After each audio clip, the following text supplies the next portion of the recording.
कुशवाहा जी अपनी team. Rahul driver, मेरी आवाज को सुन रहे हो? राहुल ड्राइवर कृपया मंच पर गुस्सा देने की कृपा करें। सभी गुलदस्ता ही नहीं है।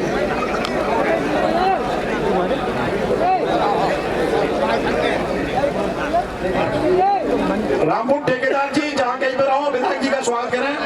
रामपुर ठेकेदार जी।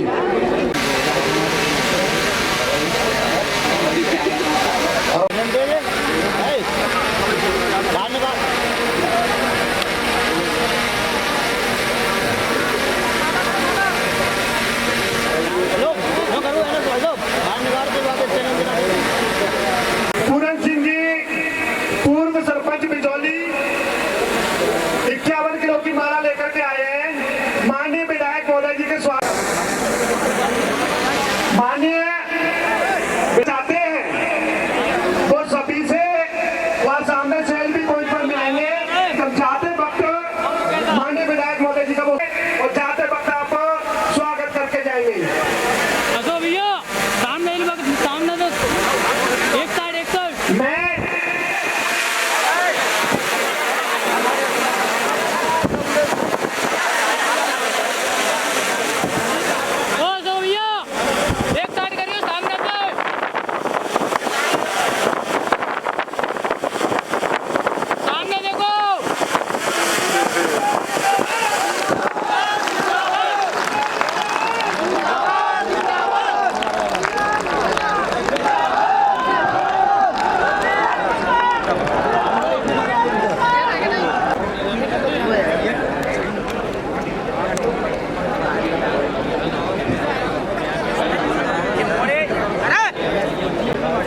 ये इनके हाथों की कला अपने हाथों से ही बनाया है इन्होंने। ये केवल इसके पेंसिल के माध्यम से ये इनकी एक कला है। अभी मिल लेंगे सब लोग।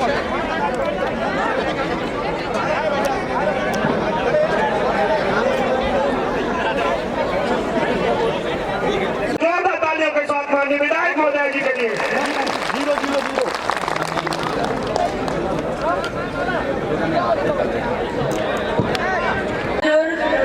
और हमारे सभी अतिथिगण और दूर दराज से पधारे हमारे सभी मेरे सामने बैठे पिता तुल बुजुर्ग, माता बहनों, युवा भाइयों, प्यारे बच्चों, आपने अपना कीमती समय निकालकर अपने विधायक से, अपने बेटा से, अपने भाई से जो मिलने की इच्छा थी, आप लोग अपने काम छोड़कर मिलने आए। और मैं आप सभी से यही आशीर्वाद चाहूंगी, जिस तरह से आपने 4 बार विधायक लगातार बनाया है और विषम परिस्थितियों में मेरा साथ दिया, मेरा पूरा भरपूर साथ दिया, पूरा आशीर्वाद दिया, अपना प्रेम दिया, इसके लिए मैं तहे दिल से बहुत बहुत आभार व्यक्त करती हूँ और नई साल की बहुत बहुत बधाई देती हूँ कि नई साल आपकी 2025 खुशियों से भरी हो, आपकी मनोकामना ईश्वर पूरी करे और आगे आपका भाई, आपका बेटा आपको अपनी बात कर रखेंगे।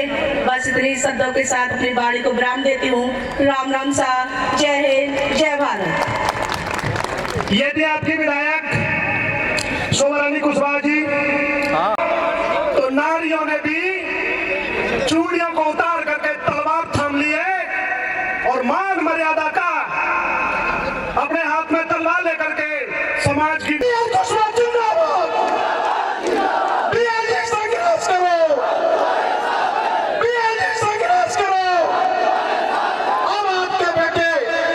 कुशवाहा जी अपनी बात रखेंगे। एक बार पीएम कुशवाहा जी से निवेदन करूंगा कि वो अपनी बात रखें।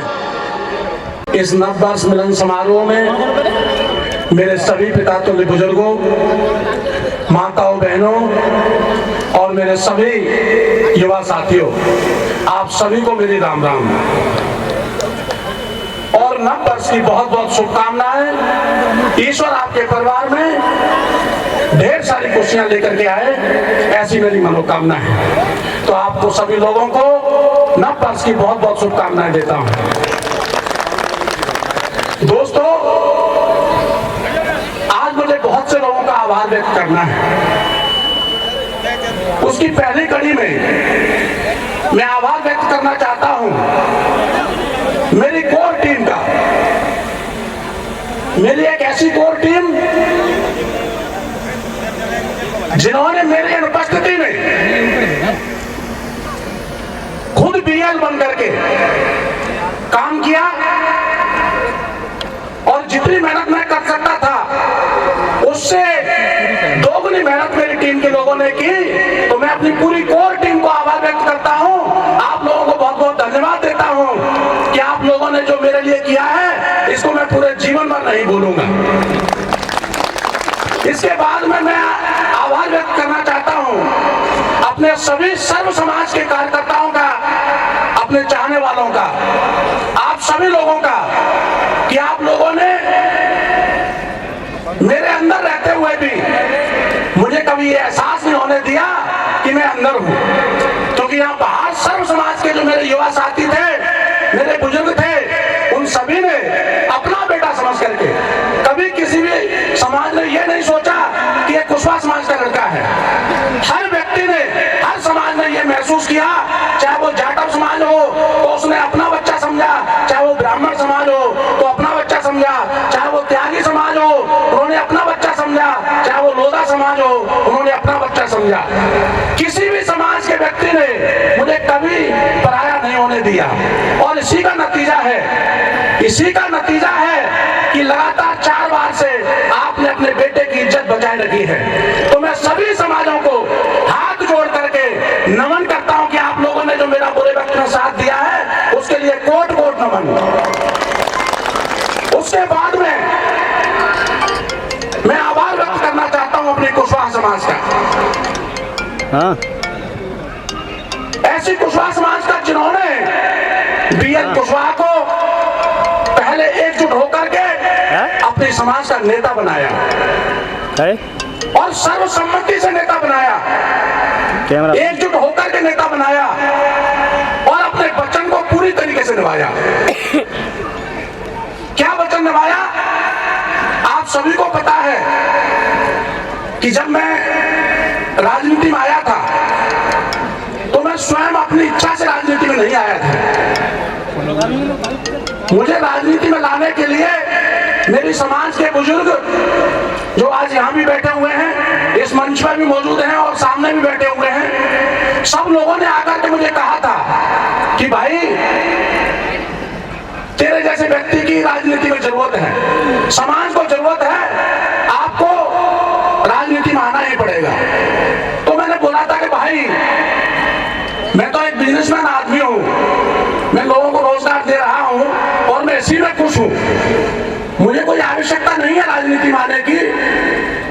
तो मेरे समाज के बुजुर्गों ने आंखों में आंसू भर के ये कहा था कि बेटा आप कुछ भी कमा लो या कितना ही बड़े आदमी हो जाओ, अगर आप हमारे काम नहीं आ रहे तो हमारे लिए किस काम के हो। तो मैंने उनकी उन बातों का ध्यान रखते हुए एक बात बोली थी कि अगर आपकी ऐसी स्थिति है कि मेरे बिना काम नहीं चल सकता है और मैं अगर इतना जरूरी महसूस होता हूं समाज के लिए, तो मैं सब कुछ न्यौछावर करने के लिए तैयार हूं, लेकिन मेरी एक शर्त है। शर्त क्या है? मैंने ये निवेदन किया था कि जैसे हर परिवार के अंदर एक मुखिया होता है, किसी भी परिवार में जैसे एक मुखिया होता है तभी परिवार तरक्की करता है, ऐसे ही अगर आपको अपनी समाज की तरक्की करनी है, वो भी राजनीतिक क्षेत्र में, तो आप लोगों को अपना एक मुखिया चुनना पड़ेगा। मैं ये नहीं कहता कि आप बीएल कुशवाहा को चुनो, मैं ये नहीं कहता कि आप आंख बंद करके किसी नेता को चुन लो। मैंने ये कहा था कि आप आज की परिस्थिति में सोच समझ करके अच्छे तरीके से देखो कि आपका ऐसा कौन सा नेता है जो हर परिस्थिति से मजबूत हो, चाहे वो आर्थिक दृष्टि से, चाहे वो सामाजिक दृष्टि से, चाहे वो मसल्स पावर में, चाहे वो अन्य समाजों में पकड़ रखते हुए, इन सभी चीजों का ध्यान रखते हुए अगर आपको ऐसा लगता है कि ये फलाना व्यक्ति हमारे लिए हर तरीके से जीत के दरवाजे खोल सकता है, तो आप उसको चुन लीजिए। तो मैंने उनको कहा था कि हमारे पूरे चारों विधानसभाओं में, धौलपुर जिले की चारों विधानसभाओं में कुशवाहा समाज के 300 गांव हैं। जहां प्योरली कुशवाहा समाज के लोग रहते हैं। तो मैंने अपने बुजुर्गों से कहा था कि केवल आपके कहने से मैं राजनीति में नहीं आऊंगा, हम सभी 300 गांव में चलेंगे, उनके सामने ये बात रखेंगे और एक दिन उन 300 गांव के लोगों को इकट्ठा करके एक जगह पर और उन 300 गांव के मुखियाओं से ये पूछेंगे और जो लोग नेता बनना चाहते हैं उनको स्टेज पर बिठाकर जनता जनार्दन से ये पूछेंगे बहुमत के साथ में कि भाई आप किसको नेता बनाना चाहते हैं। अगर मुखिया सभी मिलकर के हरिओम का नाम ले देते हैं तो सब लोग हरिओम के साथ हो जाएंगे। अगर सभी लोग मिलकर के भीकम जी का नाम ले देते हैं, भीकम जी के साथ हो जाएंगे। सब लोग मिलकर के राम प्रकाश जी का नाम ले देते हैं, राम प्रकाश जी के साथ हो जाएंगे। लेकिन शर्त यह थी कि अगर एक बार किसी को नेता चुन लिया सोच समझ करके और उसके बावजूद भी अगर कोई कोटी और महीनों का गुलाम नहीं मानता है कि नहीं मुझे भी चुनाव लड़ना है, कैमरा पे तो तय ये हुआ था कि फिर उसको समझाने का काम समाज खुद करेगी। तो यही किया हमारी समाज ने। आज मैं 10 साल के लिए अंदर रहा, उसके बावजूद भी समाज ने अपना वचन निभाया जो समाज ने मिलकर के मुझे वचन दिया था जब मुझे नेता चुना गया था। समाज ने मुझे बोला था कि आपका हम साथ नहीं छोड़ेंगे। समाज ने मुझे ये बोला था कि आपका साथ नहीं छोड़ेंगे। उसी वचन के सहारे मुझे 10 साल में जब भी तकलीफ होती थी, जब भी परेशानी होती थी जेल के अंदर, तो मैं अपने आप को इस बात का याद करता था, अपने समाज की इस बात को कि बेटा तू अंदर है तो क्या हुआ, तेरा झंडा तो बुलंद है। तो मेरी ताकत दोगुनी हो जाती थी। दूसरे दिन मैं 5 मिनट और एक्सरसाइज बढ़ा देता था, मैं 5 मिनट पसीना और ज्यादा बहाता था कि नहीं, जब समाज ने हिम्मत नहीं तोड़ी है तो बीएल कुशवाहा हिम्मत कैसे तोड़ सकता है। तो मैंने भी अपनी हिम्मत को बनाए रखा और इसी तरीके से बड़ी से बड़ी ताकतों से लड़ते लड़ते लड़ते लड़ते हम उसे बुरे वक्त को भी पास कर गए। तो मैं इस ऐसी समाज का ऋणी हूं। मैं अपने पूरे जीवन में आपके लिए लड़ता रहूंगा, संघर्ष करता रहूंगा, क्योंकि आप लोगों ने जो मेरा साथ दिया है। कुछ मेरे विरोधी कहते हैं, कुछ मेरे विरोधी कहते हैं कि बीएल कुशवाहा तो थोड़ा जातिवाद करता है। यार भाई, इसमें जातिवाद वाली कोई बात नहीं है, क्योंकि बीएल कुशवाहा का उदय तो कुशवाहा समाज ने ही किया है, तो इसमें जातिवाद क्या है। जिसकी वजह से मेरा वजूद है, अगर मैं उस जाति का नाम ना लूं, उसके एहसान को ना मानूं, तो फिर इस बात का क्या अर्थ निकलता है। चलो ना, तो दुनिया कोई कुछ भी कहे, बीएल कुशवाहा का वजूद कुशवाहा समाज से है, कुशवाहा समाज से था और कुशवाहा समाज से रहेगा। उसके साथ साथ कुशवाहा समाज ने जो योगदान दिया है वो मेरी सभी समाजें जानती हैं। लेकिन इसका तात्पर्य ये नहीं कि बीएल कुशवाहा केवल कुशवाहा समाज के लिए है। बीएल कुशवाहा कुशवाहा समाज के विकास के लिए तो आया ही है, लेकिन बीएल कुशवाहा का मकसद केवल कुशवाहा समाज की तरक्की नहीं, सर्व समाज, सभी पिछड़े गरीब लोगों की तरक्की के लिए है। और मैं आज आपको वचन देता हूं, जिस मकसद के लिए मैं राजनीति में आया था, मैं कभी भी दाल रोटी के इंतजाम के लिए ना पहले राजनीति में आया था, ना आज ऐसी राजनीति करता हूं और ना कभी जीवन में करूंगा। मेरा मकसद पहले दिन से केवल गरीबों के उद्धार के लिए था और यही मेरा मकसद आपके सांस तक रहेगा। उसके लिए मैंने इन 10 सालों में केवल जेल नहीं काटी है, इन 10 सालों में मैंने बहुत बड़ा चिंतन किया है। कम से कम 1000 किताबों का निचोड़ निकाला है और उस निचोड़ को अच्छे तरीके से समझने के बाद में अपने सब भाइयों के लिए, धौलपुर जिले के लिए, सभी समाजों के लिए एक ऐसा रास्ता निकाला है कि जिससे हम सभी के घरों में खुशहाली ला सकते हैं। जिसके लिए आपने एक गरीब के बेटे को, एक किसान के बेटे को यहाँ का राजा बना दिया, इसकी मुझे पूरे तरीके से एहसास है इस बात का। और इस बात को कंप्लीट करने के लिए जो आपकी उम्मीदें हैं उसको पूरा करने के लिए मैं आज आप लोगों से कुछ बात करने वाला हूं। लेकिन उससे पहले एक आभार और बचता है, और वो आभार व्यक्त करना चाहता हूं मैं अपनी धर्म पत्नी का, एक ऐसी पत्नी का जिन्होंने ऐसे बुरे वक्त में, जहां पर पूरी ताकतें, बड़ी से बड़ी ताकतें हमारे खिलाफ पड़ी हुई हैं, ऐसे बुरे वक्त में उन्होंने न केवल साथ दिया, दिन रात मेहनत करके मेरी टीम के साथ में लगे रहे, उनको जो कहा, जैसे कहा वो करते रहे। और सबसे बड़ी बात कि राजनीति को तो संभाला ही, उन्होंने मेरे छोटे छोटे बच्चों को भी पाला, और ऐसे पाला पूरे सर्वगुण संपन्नता की तरह, पूरे उनको काबिल बनाया, उनको क्या सही है क्या गलत है इसका पाठ पढ़ाते हुए पाला, उनको बिगड़ने नहीं दिया। तो मैं अपनी धर्मपत्नी का भी आभार व्यक्त करता हूँ आप सभी लोगों के सहयोग से, कि उन्होंने, मैंने जो इज्जत उनके हाथों में थमाई थी उस इज्जत को बचाए रखा, इसके लिए मैं उनको भी बहुत बहुत धन्यवाद देता हूँ। अब मैं बात करता हूँ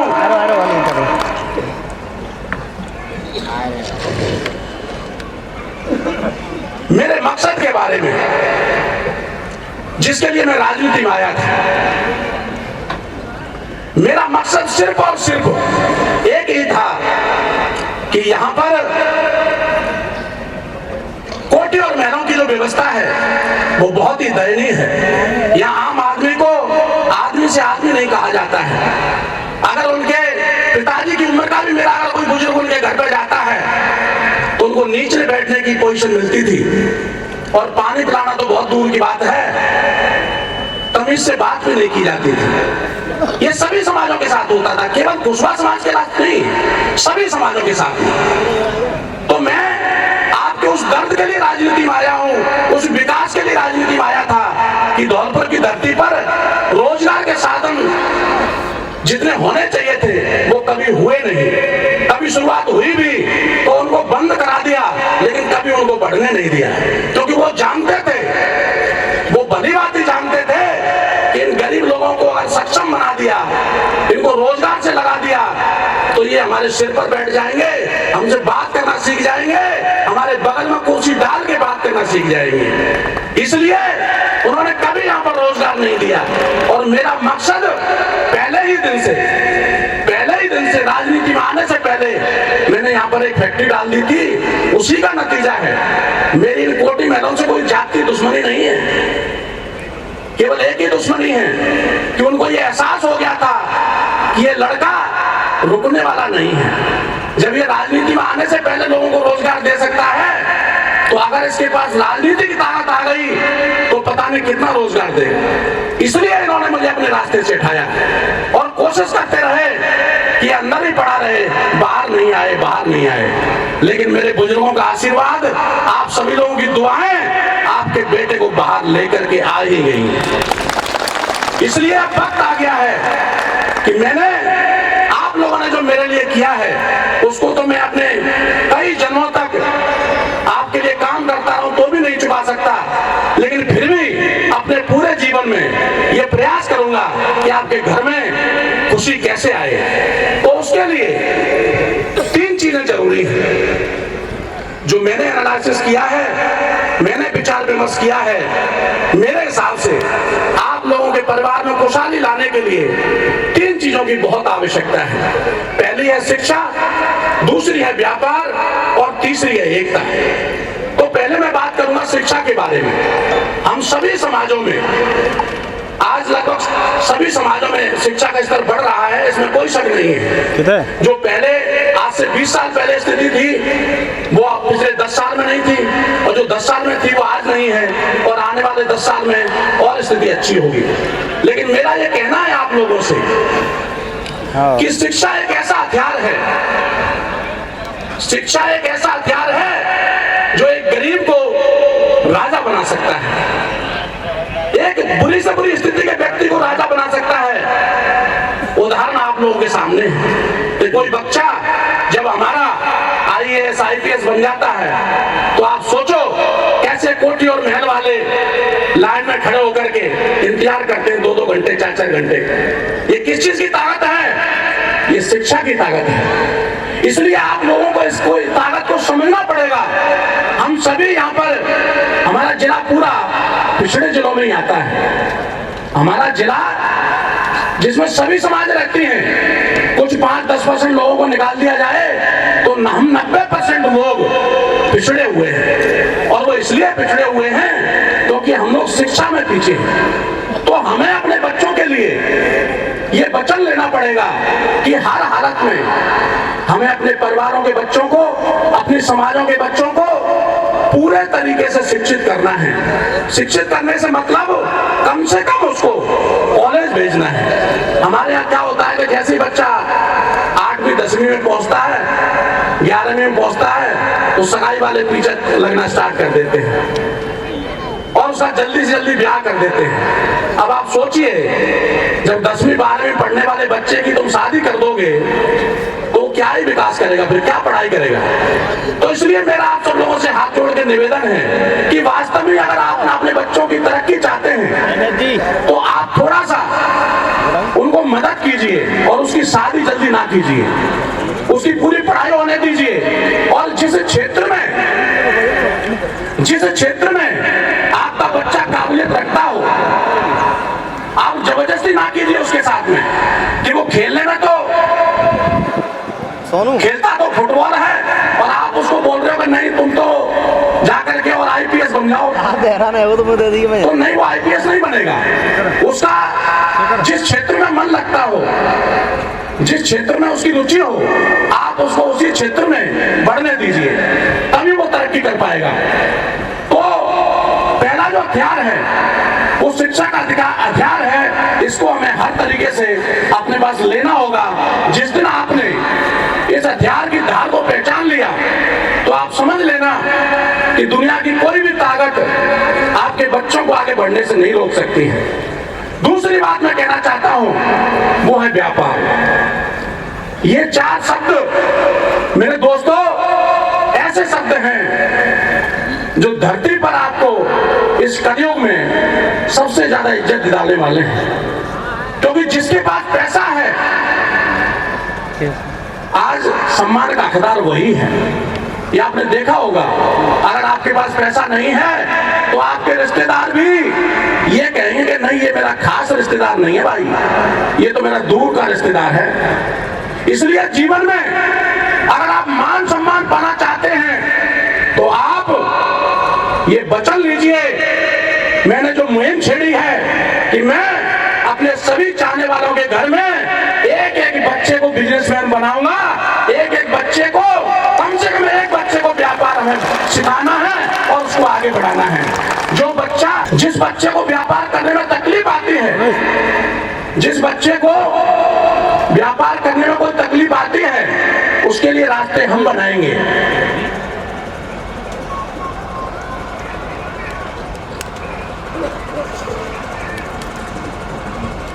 मैं एक ऐसे संगठन का गठन करने वाला हूं जो अलग अलग क्षेत्र में पहले से ही व्यापार करते हैं। क्योंकि सलाह हमेशा उससे लेनी चाहिए, सलाह हमेशा उससे लेनी चाहिए जो उस क्षेत्र का समझदार हो, जो उस विषय के बारे में जानता हो। किसी ने अगर कभी हवाई जहाज नहीं चलाया हो, किसी ने अगर कभी हवाई जहाज नहीं चलाया हो और उससे बोलो कि आप हमें हवाई जहाज चलाना सिखा दो, तो वो नहीं सिखा पाएगा। इसी के लिए मैंने ये निर्णय किया है कि मैं जल्दी ही एक ऐसी संगठन का गठन करूंगा कि जिसमें हर क्षेत्र के एक्सपर्ट होंगे जो हमारे युवाओं को सही दिशा निर्देश दे पाएंगे, जिसमें मैं स्वयं भी रहूंगा कि हमारे युवाओं को ये पता नहीं होता कि बिजनेस को स्टार्ट कैसे करते हैं और व्यापार का मतलब क्या होता है, उसकी शुरुआत कैसे करते हैं। हमारे कुछ बच्चे व्यापार शुरू तो कर लेते हैं लेकिन उनको इतनी समझ नहीं होती कि इसको बड़ा कैसे किया जाए। तो वो सारे रास्ते वो एक्सपर्ट्स आपको बताएंगे कि आपके बिजनेस को, आपका मान लो बिजनेस है जो केवल धौलपुर में फैला हुआ है, आपको ऐसे ऐसे रास्ते बताएंगे कि धौलपुर से आप पूरे राजस्थान में में कैसे फैला सकते हैं, पूरे राजस्थान के बाद में पूरे इंडिया में कैसे फैला सकते हैं, इंडिया में फैलाने के बाद में विदेशों में कैसे फैला सकते हैं, उसका एक तरीका होता है। वो सारे तरीके मैं अपने उन युवा भाइयों के लिए बांटने के लिए तैयार हूं। इसलिए आज मैं अपने सभी भाइयों से कहना चाहता हूं कि व्यापार एक ऐसी चीज है, आप स्वयं देखो, आप अपने अपने शहर में देखते हैं कि जो लोग व्यापार करते हैं उनकी कैसी स्थिति होती है। आपने देखा है ना, हमारे अग्रवाल भाइयों को देखा है कि नहीं देखा है, एक परचूने की दुकान खोलते हैं, एक परचूने की दुकान खोलते हैं, अगली साल दूसरी दुकान खुल जाती है, अगली साल 2 मंजिला मकान बन जाता है, अगली साल एक नया प्लॉट ले लेते हैं, अगली साल एक नई फैक्ट्री खड़ी कर देते हैं। कैसे? व्यापार से। इसलिए आप लोगों को व्यापार की ताकत को समझना पड़ेगा। जिस दिन आपने इस व्यापार की ताकत को समझ लिया, आपके सारे रास्ते खुल जाएंगे। आज की डेट में धरती पर अगर कोई स्वर्ग है तो स्वर्ग का आनंद इस धरती के व्यापारी ले रहे हैं। तो उस आनंद को आप क्यों नहीं ले सकते? क्या हम लोगों में कोई कमी है? कोई कमी नहीं है, बस मजबूती से ठान करके आगे बढ़ने की जरूरत है। ऐसा कोई लक्ष्य नहीं है जीवन में। हर इंसान के लिए ऊपर वाले ने दिमाग दिया हुआ है, बस हम अपने दिमाग को जगा नहीं पाते हैं। जिन लोगों ने अपने दिमाग को जगा लिया है वो लोग आज आगे बढ़ गए हैं और बड़े बड़े व्यापारी बन गए हैं और आज आसमान की बुलंदियों को छू रहे हैं। इसलिए हमें भले ही धीरे से स्टार्ट करो। और एक बात का ध्यान रखना, हमारे युवा क्या गलती करते हैं कि कैसे भी करके दिमाग लगा के व्यापार शुरू भी कर लेते हैं, लेकिन कमाते 50,000 हैं और खर्चे का इंतजाम 1 लाख का कर लेते हैं। तो ऐसे व्यापार का कोई फायदा नहीं है, आप तरक्की नहीं कर पाएंगे। हमें जितनी कमाई हो उसका 20% ही खर्च करने की हिम्मत करनी है, बाकी 80% तो आपके खजाने में जमा होना चाहिए। असली व्यापारी उसे कहते हैं कि एक दिन आपके पास खजाना इतना हो जाए कि आपके लिए पैसा काम करे, आपको काम करने की जरूरत ना पड़े। असली व्यापार उसको कहते हैं। जिस दिन आपने ऐसा व्यापार खड़ा कर लिया उस दिन समझ लेना कि आपकी 7 पीढ़ियां तर जाएंगी। ऐसा व्यापार उसको कहते हैं एक सिस्टम खड़ा करना, यानी व्यापार का एक सिस्टम बनाया जाता है कि जिसमें आदमी काम नहीं करता, उसके लिए वो सिस्टम काम करता है। कैसे काम करता है कि जैसे आपके बेटे ने एक फैक्ट्री खोली, आपके बेटे ने एक फैक्ट्री खोली, उस फैक्ट्री में एक सीईओ लगा हुआ है जो सर्वगुण संपन्न है, सारी चीजों को जानता है। उस फैक्ट्री में माल कहां से परचेज होगा उसके लिए कर्मचारी लगे हुए हैं। उस फैक्ट्री में माल को कहां बेचा जाएगा उसके लिए कर्मचारी लगे हुए हैं। उस फैक्ट्री की सुरक्षा कैसे होगी उसके लिए सिक्योरिटी गार्ड लगे हुए हैं। उस फैक्ट्री में काम कौन करेगा, कौन सी मशीन को कौन चलाएगा उसके लिए कर्मचारी लगे हुए हैं। बैंक का काम कौन देखेगा उसके लिए अकाउंट सेक्शन में कर्मचारी लगे हुए हैं। तो अब काम अपने आप चल रहा है। क्या हो रहा है? काम अपने आप चल रहा है। कैसे? क्योंकि वहां सिस्टम काम कर रहा है। जिसको जो जिम्मेदारी दी है वो अपने आप काम करते हैं। आपका बेटा 10 साल अंदर था, कितने साल? 10 साल अंदर था, लेकिन फिर भी आपका काम चल रहा था ना। इसी को सिस्टम कहते हैं। ऐसा ही सिस्टम आपको बनाने की जरूरत है कि अपने जीवन में एक ऐसा काम खड़ा कर दो कि चाहे आप फिर घर पे सो या आप कहीं विदेश घूमो या कभी बीमार भी हो जाओ तो आपकी सेहत पर कोई फर्क नहीं पड़ना चाहिए। उसी को कहते हैं रियल बिजनेसमैन। तो आप लोग आज मेरे कहने से ये वचन लें कि हमें जिंदगी में अपने घर में खुशियां अगर लानी है तो परिवार में से एक व्यक्ति को व्यापार करने के लिए आगे लाइए। मैं आपको वचन देता हूं, हर परिवार के अंदर एक व्यक्ति हम बिजनेसमैन बनाएंगे और आपके घर में खुशियों को जबरदस्ती ला करके खड़ा कर देंगे। ये बीएल कुशवाहा का वादा है आपसे। उसके बाद में अंत में मैं तीसरे शब्द एकता के बारे में चर्चा करना चाहूंगा। एकता एक ऐसी शक्ति है कि जिसका किसी के पास कोई तोड़ नहीं होता। आप सभी ने देखा होगा कि बचपन में हमारे बुजुर्ग बताते थे, हमारे टीचर भी सिखाते थे कि बेटा एक लकड़ी को कोई भी तोड़ सकता है, लेकिन अगर 10 लकड़ियों का एक बंडल बना दिया जाए तो उसको एक आदमी तोड़ नहीं सकता है। आज आप लोगों ने जो अपनी विदायगी बचाई रखी है उसका कारण भी एकता की शक्ति है, क्योंकि आप सबको पता है कि अंग्रेजों का जो नियम था डिवाइड एंड रूल, बांटो और राज करो, उसी रूल को हथियार बना करके कोठी और महलों ने हमारे ऊपर इस्तेमाल किया कि हमारे ही लोगों को, हमारे ही अपने लोगों को हमें बांटने के लिए, हमारी एकता को तोड़ने के लिए उन्होंने भरपूर प्रयास किया, लेकिन आप सभी लोगों की समझदारी ने, आप सभी लोगों की एकता ने उनके इस षड्यंत्र को फेल कर दिया। और मैं ये कहना चाहता हूं, मैं अपने उन गुमराह भाइयों से भी कहना चाहता हूं कि आप इन कोठी और महलों की गुलामी को छोड़ दीजिए। अरे भाई, आप अपने भाइयों के बीच में आइए, अपने समाज के बीच में आइए। मैं वचन देता हूं, जिस दिन मेरी समाज के लोग 51% लोग ये कह देंगे कि भाई बीएल, अब बेटा तेरी नहीं, तूने बहुत विदायगी कर ली, अब हम फलाने व्यक्ति को आगे करना चाहते हैं, मैं वचन देता हूं उसी दिन राजनीति छोड़ दूंगा, उसी दिन राजनीति छोड़ दूंगा। मेरी पूरी कुशवाहा समाज का 51% लोग जिस दिन ये कह देंगे कि बीएल, अब हम तेरे साथ नहीं, हम फलाने व्यक्ति के साथ हैं, मैं उस दिन अपने आप को सौभाग्यशाली मानूंगा और उसी दिन से राजनीति छोड़ करके जिस व्यक्ति को भी नेता चुनेंगे पूरे तन मन और धन के साथ में मैं उस व्यक्ति के पीछे खड़ा हो जाऊंगा। ये बीएल कुशवाहा का वचन है। इसलिए मैं अपने उन गुमराह भाइयों को कहना चाहता हूं और अपने समाज के लोगों को भी कहना चाहता हूं और सर्व समाज के लोगों को कहना चाहता हूं कि मेरे अगर वो गुमराह भाई कभी आपको मिले तो आप उनको बिठा करके समझाएं कि भाई तू क्यों बर्बाद हो रहा है, क्या जरूरत है बर्बाद होने की, क्या जरूरत है इन कोठी और महलों में गुलामी करने की, जब आप और हम सक्षम हैं, जब हम सब मिलकर के आपको आगे बढ़ा सकते हैं। जब बीएल कुशवाहा खुद ही पीछे हटना चाहता है तो तू लड़ाई क्यों करता है। जब मैं खुद ये बोल रहा हूं कि आप समाज के बीच में आइए, समाज के बीच में अपना बहुमत सिद्ध कीजिए।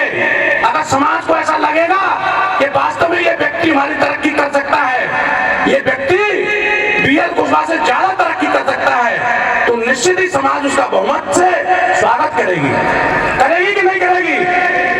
लेकिन अगर समाज को लगता है कि फलाने व्यक्ति में वो ताकत नहीं है जिस ताकत की आज जरूरत है, तो समाज उसी व्यक्ति को चुनेगी जिसकी उन्हें जरूरत है। तो मैं केवल ये कहना चाहता हूं कि उन गुमराह भाइयों को जब भी आपको वो मिले तो एक बात बिठा के जरूर पूछें, आपको इतनी हिम्मत तो दिखानी पड़ेगी, इतनी हिम्मत तो दिखानी पड़ेगी अगर आपको अपनी समाज का अस्तित्व बचाना है, तो ये तो उनको बोलने की हिम्मत दिखानी पड़ेगी कि बेटा क्या तू समाज से ऊपर है क्या।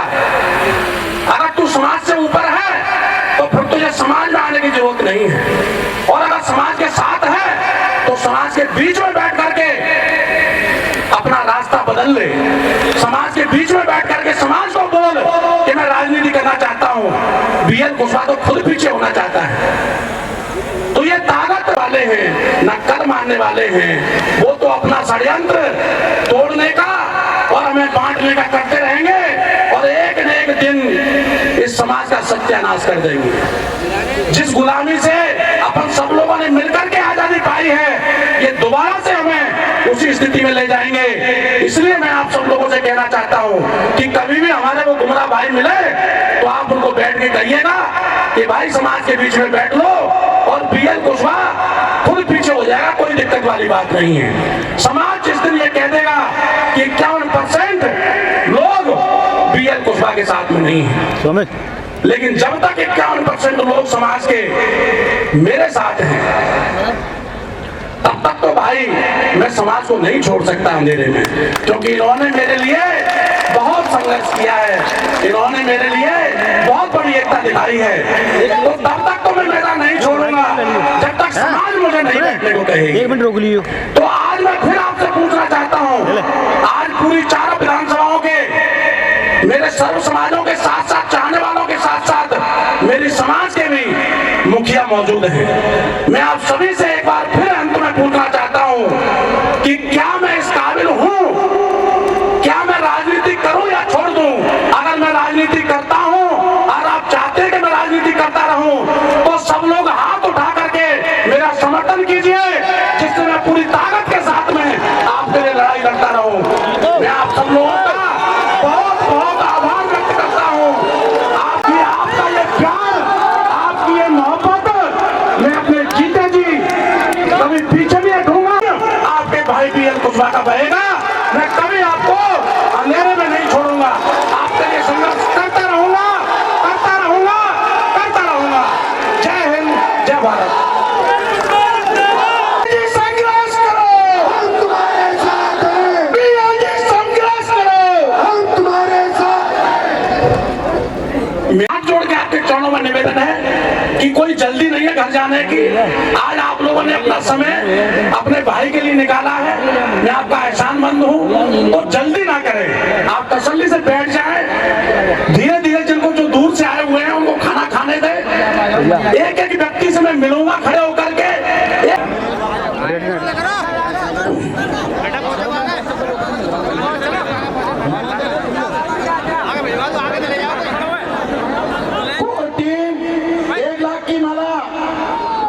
सभी लोग बैठ जाएं, सभी लोग मंच बैठ जाएं। अपनी कोर टीम, सभी लोग 1 लाख की माला पहना रहे हैं। एक बार कोर टीम से निवेदन है।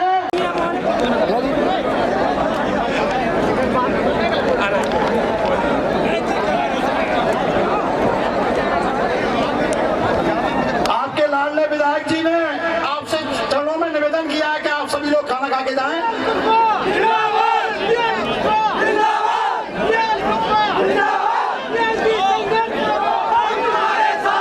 सरगोत्रा बड़ेपरा से, बड़े गांव से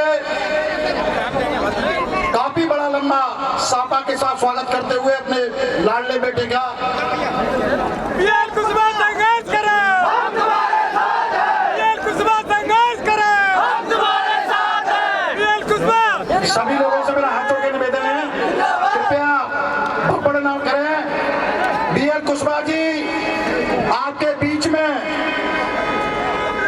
जो मिलने का पॉइंट बनाया है वहां जब पहुंचेंगे और सभी लोगों से मिलते जाएंगे और सभी लोग मिलके जाएं विधायक जी से, और जो भी स्वागत करना चाहता है विधायक जी का वो स्वागत भी करेगा।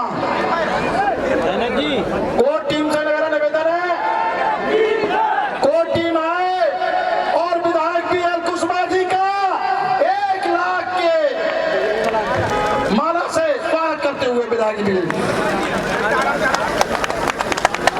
सभी कोर टीम का बहुत बहुत धन्यवाद, जिन्होंने अपने लाडले विधायक BL कुशवाहा जी का 1 लाख की माला से स्वागत किया है।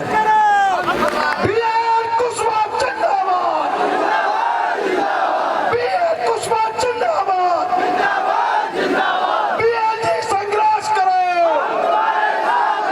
BL जी संघर्ष करो, BL कुशवाहा जिंदाबाद।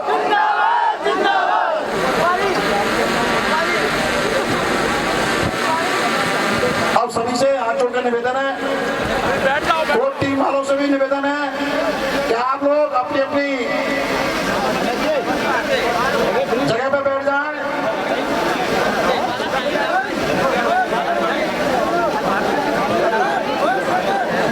और मेरा अतिथियों से भी निवेदन है, सभी अतिथिगण भोजन प्रसादी पाके जाएं, क्योंकि आज का विधायक जी का मंगलवार का उपवास भी उद्यापन का भंडारा है।